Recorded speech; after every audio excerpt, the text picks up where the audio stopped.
जैसा कि अभी अभी आपने भी इन बच्चों की यहाँ प्रेजेंटेशन देखी है, स्केटिंग में जिस प्रकार से एक छोटे से 4-5 साल के बच्चे से लेकर के ये लगभग 10th क्लास तक के स्टूडेंट्स यहाँ पार्टिसिपेट इसमें कर रहे थे। मैं आपको स्केटिंग के बारे में एक जूलॉजी का प्रोफेसर होने के नाते बताना चाहूँगा कि इसमें ब्रेन के अंदर अपने एक पार्ट होता है जो बैलेंसिंग के लिए बड़ा रिस्पॉन्सिबल है, जिसे हम सेरिबेलम बोलते हैं। तो जो इस प्रकार की एक्टिविटीज़ में बच्चे इन्वॉल्व होते हैं, इनका सेरिबेलम डेवलपमेंट इतना ज़्यादा हो जाता है कि जिसकी वजह से इनका जो बैलेंस है, ये न केवल बैलेंस बल्कि दिमाग की कंसंट्रेशन और अपनी पढ़ाई में और दूसरे कार्यों में भी बहुत ज़्यादा कंसंट्रेशन इनकी बनती है। एक बीमारी आमतौर पर 50-60 साल की उम्र के बाद इन लोगों में होती है, जिसका नाम होता है पार्किंसन डिजीज़। जो आदमी इस प्रकार की एक्टिविटीज़ करते हैं उन्हें यह बीमारी कभी नहीं हो सकती।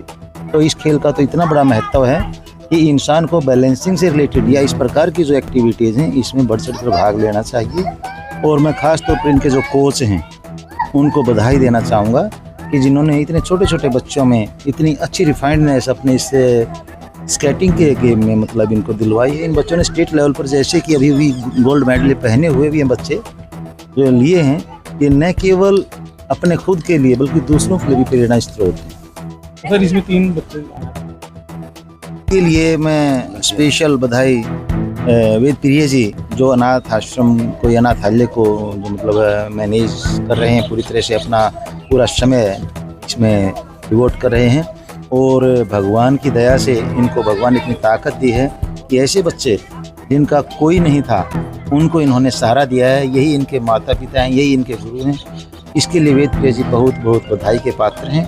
और इन बच्चों के लिए मैं शुभकामनाएं इनको देता हूं कि समाज और वेद प्रिय जी जैसे जो समाज में कर्मठ व्यक्ति हैं वो इनके पूरी तरह संरक्षक हैं और इनका भविष्य पूरी तरह सुरक्षित है। इसके लिए मैं इन सभी को बधाई देता हूँ।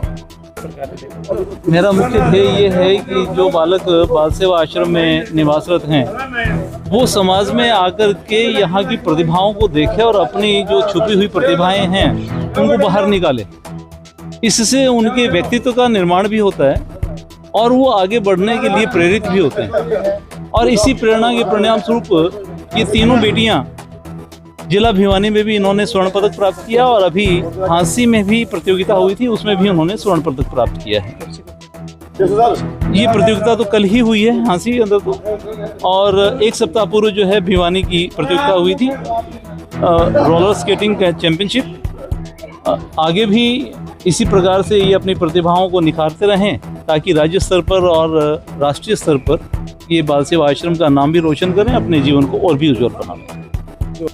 देखिए, भिवानी नगर के लिए बड़ा ही हर्ष का विषय है कि अभी इनकी 30 जनवरी को जिला स्तरीय प्रतियोगिता हुई और इन्हें अंतर विद्यालय खेलने का मौका मिला दिल्ली पब्लिक स्कूल हिसार में।